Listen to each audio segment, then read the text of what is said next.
You also were active in the infiltration of many cultural groups. Before we go into that step by step, how much research and study did the FBI engage in of black culture in the late 60s? A great amount. Give me an idea. From the thing is, I can, they have a file on every type of magazine that blacks read. They have a file on the music. Music? Music, dance, theater, actors, comedians, you name it, man. And they would actually study these different... Yes. Oh, yes, definitely. What would they do with music? To understand the people, you have to understand the culture. To infiltrate, you have to understand. You had a lot of so-called white liberals that were infiltrating the so-called black groups using the information that they had gathered from the studies of blacks. You mean just to understand the behavior pattern of our people? Oh, yeah, I can, you know, Will Heaton could name out some jams of Miles Davis that I hadn't even heard of. He could name off some books that I hadn't even read pertaining to black culture. Did you ever see agents actually studying the music of... Yes, yes. Yes, I've seen them going over even video portion of cultural events. The understanding, like when, okay, you have an organization like Leroy Jones' Black House. You remember that? Okay, Leroy Jones's place, which was done on the thing of tribalism. That's where I first heard the word Kintu, Mantu, Huntu, Hintu. These words of the African continuum. You know, I learned that from an agent. He ran it down to me. They make in-depth studies of the personalities of the people they're dealing with too, culturally. It always helps when it's a thing of you can take their culture and use it against them. Would you say to American citizens that this situation of surveillance and infiltration continues to this day? Oh, yes.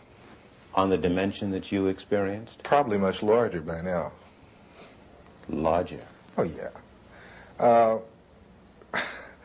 Let me put it to you like this. Each year, everything gradually escalated up more and more.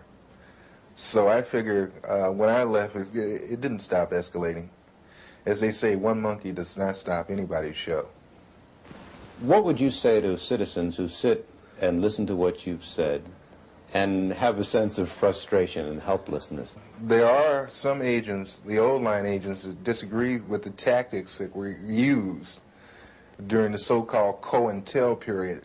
But one thing I don't want us to jump off of is that people always talk about, they're talking about COINTEL now so heavily.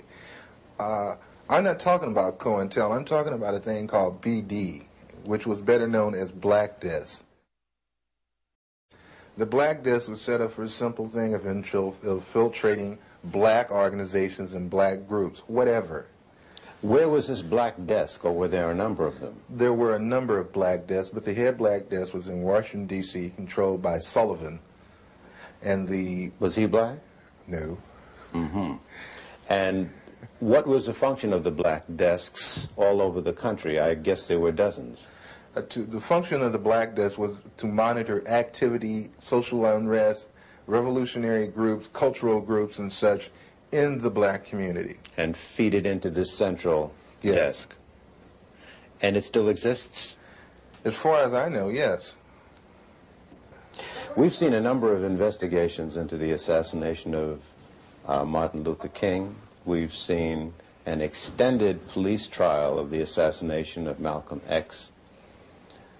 What you seem to say substantiates what many black people say out on the street, that government agents or agencies knew that these assassinations were brewing and either participated in them or allowed them to take place.